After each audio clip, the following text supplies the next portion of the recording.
برای پیروزی امروز بچه‌های ما در میدان واقعا هم نشان دادن که قهرمانان برای هر یک تاجیک و تاجیکستانی.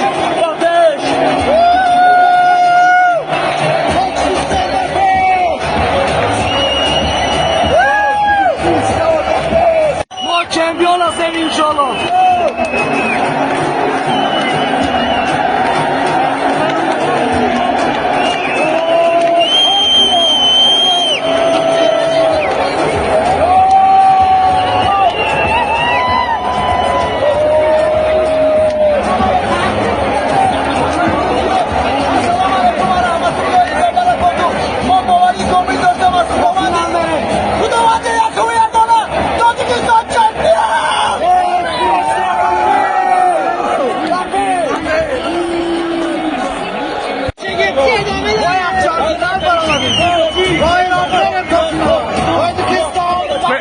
فکر میکردی صعود کنید به مرحله بعدی؟ فکر میکردی صعود کنید؟ بله باور داریم و تیم خودمان بازم باور داریم سرمربی ما رو میبرن و مرحله های بعد.